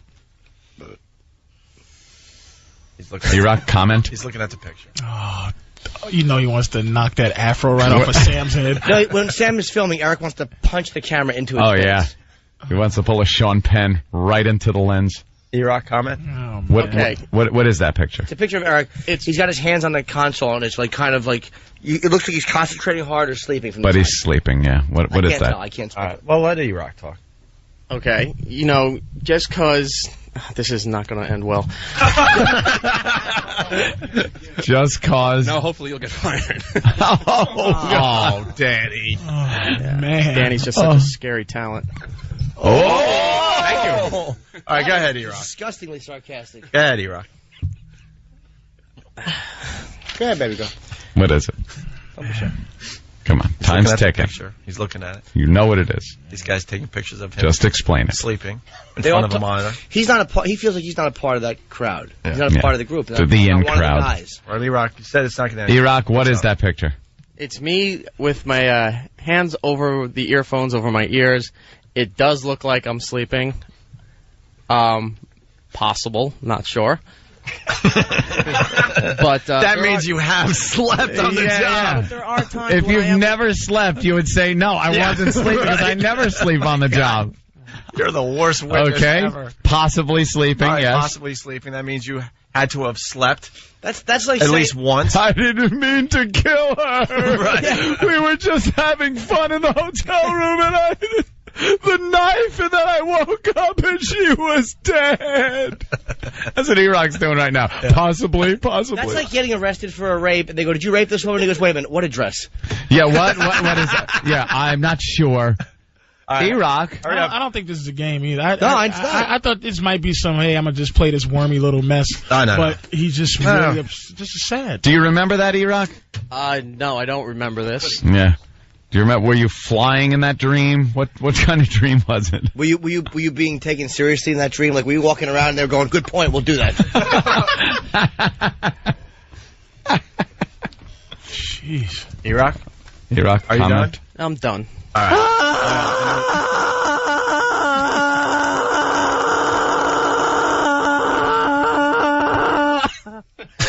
All right, listen, we got to take a break. Club Soda Candy with the big plug. We got Basil Teas here making unbelievable omelets. And the steak, unbelievable. Steak and eggs this morning. I was loving it. Wow. What do we got, Ken? That's right. Our breakfast. beautiful breakfast was brought to you by Basil Teas Brew Pub and Italian Grill. 1171 Hooper Avenue, Toms River, New Jersey. Area code 732-244-7566. Their website is basilts.com. The executive chef is Stephen Farley. Do you know, it would have been better for that restaurant if you had just said botulism. It's Opie and Anthony. A lot of Navy guys walking around all over town trying to pick up the ladies. They're aggressive, too. Girls love the guys in uniforms. I don't know. Walk around, they could just say hi. Look, they're on the news. They're everywhere. They're all over the place. Everywhere. Place is crawling with them. Doing the weather on the news. We got guys watching our show. They're all over the place. Hide your women. That's right. And you know where the hookers are? They're all on the west side, because he's got to come off a boat. And That's where the ships are. Cash in hand. Oh, cash in hand, ready to go. One of the guys is laughing a little harder than the rest of them, man. What's that about? You're nameless, faceless, so we can do this. Don't worry. Extra bleach on the pants when you bring them back to the ship. Get some of those stains out. Well, the Navy guys are the best because they have the white uniforms. The Marines are in trouble with their blue pants. Back in the really comes. And so all that stuff glows anyway. All of it. Like a hotel room murder scene. Cops come in with the black light and see like words written in blood on the wall. You don't need Dr. Biden to see it. Oh, yeah, look at this. Michael Biden. Yeah, creep. HBO. And I looked in his stomach to see the contents and realized he'd eaten alphabet soup. You're a fool and you should be shot. That guy is just a ghoul. You He's are the worst absolutely person right. alive. He talks about horrific deaths like it's somebody that just came back from a fair. He knows doesn't everything. care. It's like I saw one. It was like we couldn't really find the time of death. And we knew that she had been out to dinner with her boyfriend. So when we did the autopsy and looked at the contents of her stomach, we saw that the French fries had been chewed, and we knew that the restaurant that served the French fries... And they're like backtracking the restaurant, the bite marks in the French fries, how much they've been digested, so they can figure out the time of death. And this guy's talking about it like he's carving up a roast. And then he's like, I took one of the fries out and I tasted it, and I recognized that it was... he actually one time... And I said, Sam... Yeah, Sam, we gotta catch the murderer, Sam. Wow. It's Jimmy's Quincy impression, and it's dead on. It's unbelievable. Who doesn't appreciate a good Jack Klugman as Quincy M.E. And one time you said there was the one time Michael Bowden, I think his name. Biden. Is it Biden? No, Joseph Biden. Dr. Biden. Oh, okay. Baden. That's it. It's a compromise of the two. Baden, whatever his name is. They found a body bloated with maggots. Oh, yeah, I remember that. They checked inside the maggots to see what food the maggots had eaten, so they knew where the person had eaten, so they knew where they'd been killed. That's a great job. The greatest one ever that changed my life. That said, you know what? I won't do anything and try to get away with it. This idiot smothered his wife with a garbage bag and put the garbage bag back in the cabinet, and they found it with her just got suffocated face still in the garbage bag. Like the Shroud of Turin. The face of they put the light on it, and she had the I'm choking face in the garbage bag imprint of the choking What a face. cheap idiot. He wouldn't even throw it out. Throw the garbage bag away, you dope. God almighty, who was it, Jason Steinberg? Oh, nice. What an idiot. A joke for 20 people. Bravo. That is funny. All right, listen.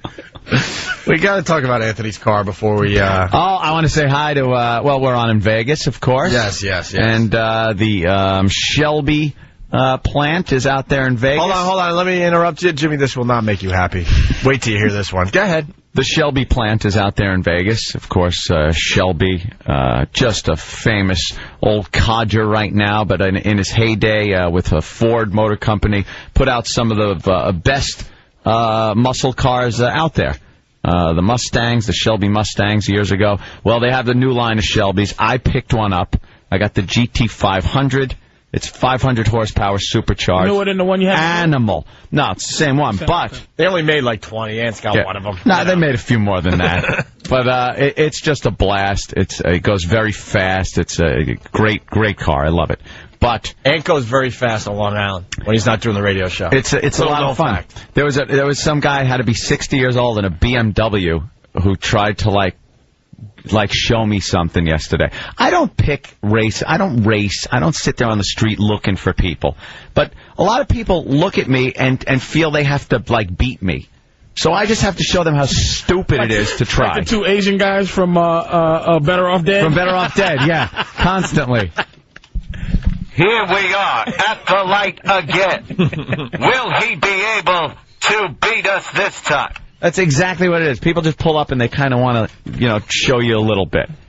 And I had to just, put him in his place. I don't even take it out of third gear when I'm doing something like that. It just blows them away. Well, there's a new modification coming out. It's called the Super Snake. I will be sending my Shelby to Vegas.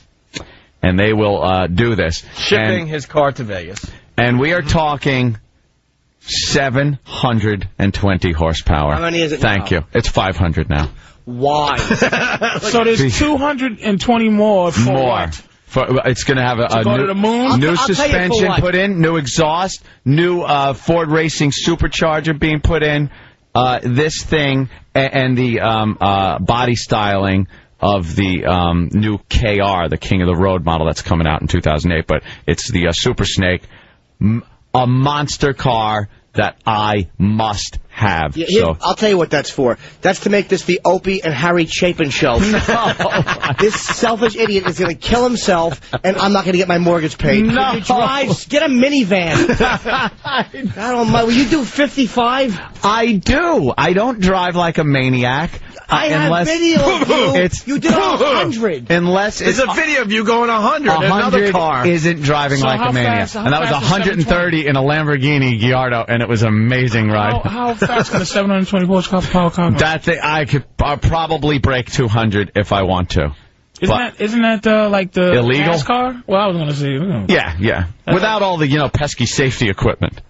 like roll cage and things like that. You but know, Anthony, he developed this hobby out of nowhere, by the way. I've been working with him for many years. He never really showed me that he wanted to go that fast. Why are you in having anything. these, like, I want to die, like, why are you acting like Kurt Russell from Grindhouse? I just enjoy the feel of a good muscle car. Like an old. When I was younger, I drove around in a goddamn Ford Nova. And then I had a Dodge Aries K car, and I'm finally able to have the kind of cars I want to have. How about a Rolls? That's what I was going to say. Yeah, what about a relaxing Rolls? I have an Escalade. I love my Escalade. It's a luxurious, very comfy, very big and safe.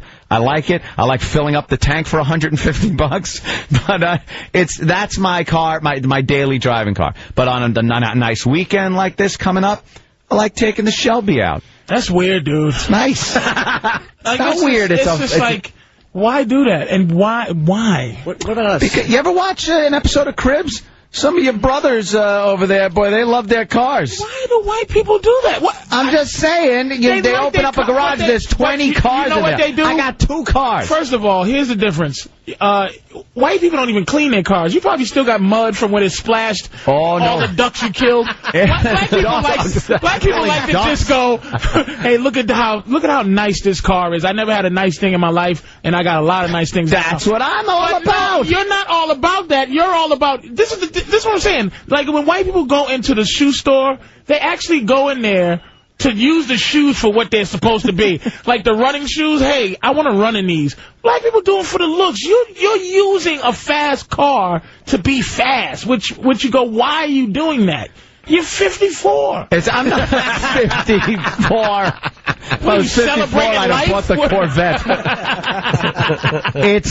It's exciting. It's something I was never able to have because I was a broke mother F my whole life. I worked for a living. But you're freaking out. Gold seat. You're freaking out, Jimmy, though, there, Anthony. I used to be the problem. Now you're the problem. I used to do some crazy things. I don't do them anymore. Old rollerblades, which is bad enough. No, I used to hold on to trucks and stuff. I finally stopped. I'm very safe in my car.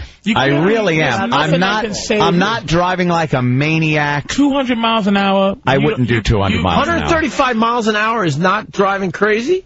On Long Island? It was on Ocean Parkway. People got to understand, Long Island is not a safe place to go fast. It was on Ocean. It was early in the morning. It's a straight stretch of road right there by the beach. With lots of deers in the morning, by the way. Nah, they get that.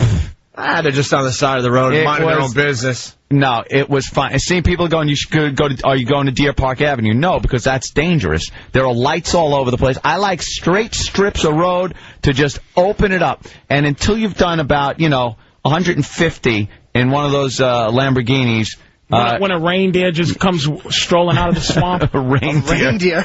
One of those climbing people's roofs in December.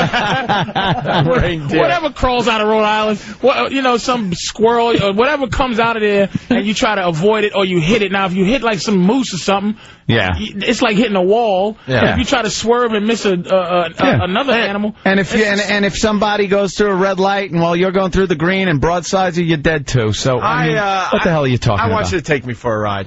You want to ride? Yeah. How about this? Sell and fish. Why don't you wait? Norton, fish could be dangerous. You should go so you can lay over the dashboard as a stunt woman. as an airbag. All right. Well, so the modifications are happening soon. Yeah. Well, Shelby? when they, they're going to get back to me. They've already gotten back to me, but they're going to get back to me when everything's ready to go, and I'm shipping it out there. When it comes back, it is going to be a monster. I hope they screw up and like make the gas pedal not go all the way down, so you max out at 57. You have to be a wild man sipping a latte doing 57. 57 miles per. He's going. There's no way he's going. He's saying 135 miles an hour, but there's no way you can't go 200 if you can. If you can, I understand that. You're gonna have to try 200. But there's probably once. Yeah. I might just take it to the track too. Look at I can Jimmy go down to Englishtown and take it to the track Why and do do you the have to quarter do mile. 200? Why don't you just do 50 4 times? Good. You know what? There is nothing like stepping on the gas, and when that supercharger winds up and you hear that Road Warrior sound. But when you're going 200, it's great. I go fast in my truck sometimes. Yeah. But when you're inside the car, you really don't get a real feeling. No, you know what it is? It's complete concentration. All you are concentrating on is not dying. You are looking. You have never been so attentive as a driver than when you are at speed like that. You just play Russian roulette. When you drive, no. When you're driving down the expressway or something, and you're doing the speed limit, maybe a little over, you're fiddling with your radio, you're looking at chicks out the window, you're kind of looking ahead, you're looking at billboards or anything like that. When you're driving fast, you are so fixated on just driving that car. It's an amazing, like you're focused and you're flying. Oh, dude, you got some action here. And he's got good reactions. Oh, yeah? Yeah, you got good reactions. Somebody, let's not say your name, but someone from the NYPD, yes, you're on the Opie and Anthony show. How you doing, guys? It's Rob. How are you? Hey, Rob. Listen, when you get the call, give us a call. We'll set up the Clearview Expressway for you. We'll shut the entrance and exits and get a straight shot from Hillside all the way up to the Dog's Neck. Oh, My man. God. Dude, I know a few people. Thank you. I would love to do that run. That's nice. How about this? Why don't you not? and to answer your dumb question about what's the same as stepping on the gas, I'll tell you what, cash in a radio station check. That's the same. That's better. Why don't you stop going fast? I drive my Caddy 70 with both hands on the wheel. 10 o'clock, 3 o'clock. All right, listen, we're gonna end the show with this. We're talking about Anthony. Patrice brought it up. You saw this video online. Got the audio. Oh, God, I thought I was going to be out of this mess. Well, we have the first show you and I did. We will have to do this next time Patrice is in. Yeah. You can't just play the George Burns. Shut up. What is your name? No. My name's Anthony from Rotgut. Anthony, all right. And yes. Oh, yeah. Anthony, do you have anything to tell us? Yes. What's black and white and green? What is that? My wife. Oh, yeah. Wow. Yeah, this is Sam Kinison. Hey, Jack, you want to do some Vegas stuff with me, man? We'll, go out there with the Outlaws, have some fun. Where's the money? Where's the money? Green. I love green. Green money. Green. Oh. Is that a good Jackie? Honest to God. It was the It was Billy West's version of Jackie. Okay. He was supposed to win that. So it wasn't the competition. Oh, I got compliments and everything. I think I still owe you a stereo. How he loved me. I think I owe you a stereo. Yeah, I know. I should have won this. Comedian or something? Yeah, that's right, Howard. How you been, buddy? Hey, good to see you. For quite a while, Yeah, I was thinking of stuffing your body and taking you out on tour. You're much easier to work with now. Yeah, that's true. I was pretty obnoxious there. It's not too good being dead. Those Christ jokes not going over too well these days. Boy, he's good. He might look odd, but he's good. Yeah. You do Beavis? Coming from Howard. The dumbest contest I've ever done and stuff. Man, this sucks. Go back to your Kinnison. All right, very good. What is your name, Anthony? You're stupid. What's your last name? Anthony Umia. Well, you was just a problem. Just happy to be there. Okay. Just happy to be there, you Every ass. second was funny. I had to what's be. Your name, man? Anthony Cunha. Dude, that was... You slap your face and spit on the floor. Every second. Let me explain that. Every second... everybody as he's talking. Every second I was on anyone's radio show was my ticket out of the friggin' mess I was in construction. Oh, my God. So I was like, I didn't want to second to go by that I wasn't on and doing something. He was auditioning. Who are you I was auditioning for the Howard Stern show, believe me. He was moving around fast. If Howard would have told me you had a job, I'd have been saying F. Opie, that clone hack, right now as we speak on Sirius. I swear to God. I'm thank God you didn't. I mean, look, man, Opie and Anthony Cumia have been very good to me. Like he just was just wacky without repair. Like, you know, One more. Oh, you bastards, man. I work on the Opie Show on WBAB. Is that right? What is the Opie Show? It's Opie, 7 to midnight, WBAB. I don't even know what that is. Opie's the guy that sort of does your show on WBAB at night. He takes a lot of phone calls. He's outrageous. He's a young guy. Big fan. A big fan of yours. Big fan. Oh, really? But hey, who is it? But meanwhile, you do a great Jackie. That's all I can say. Thank you.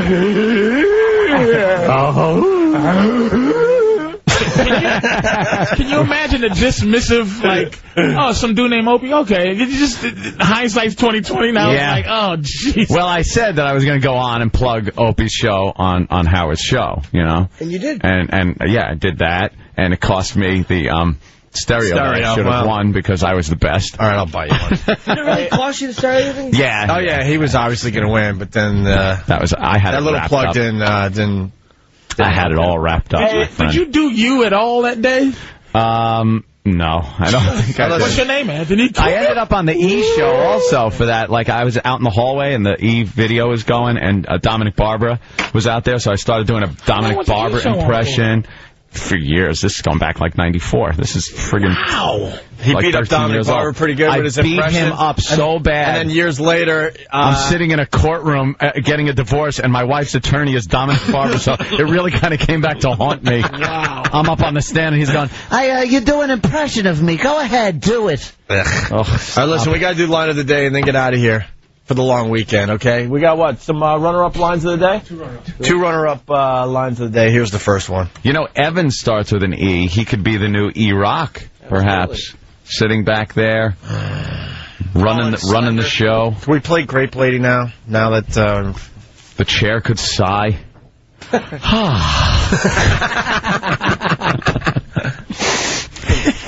And we're not even going to explain it. It was funny. Poor E-Rock. Yeah.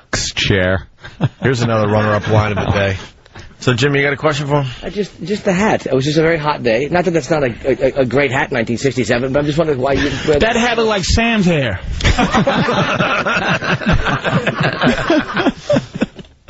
Very good. That's a good one. And finally, here is your line of the day. Here comes the line of the day, line of the day.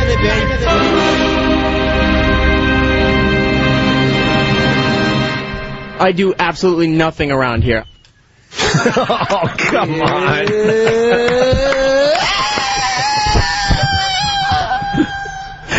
And the rock scream. Wow. Whose rock scream was that? Roland's? Yeah, Roland doing the rock scream. All right, we got to get out of here for the long weekend. Patrice, thank you. Thank you. Comics all weekend long here in New York City. Wherever it is, I don't know. Who cares? It's on 14th Street and 9th Avenue, approximately 40 miles from the Stretch Factory, where I will be in New Brunswick. That would be Jim Norton. Tonight through Sunday. Have a great weekend, everybody, and welcome back, K-Rock. Oh, and Basil Teas, Basil Teas, thank you so much for the food. It was excellent. You outdid yourself this time around. Especially the steak, amazing. 1171 Hooper Avenue in Toms River, all right? Basil Teas, thank you. Stay tuned right here in New York for some ass-kicking rock on K-Rock. And no one's spinning the tunes. Yeah. Just music. We're the only live show for a while, so stay tuned to see who's going to be joining the new K-Rock here in New York City. Thanks, guys. Have a great weekend.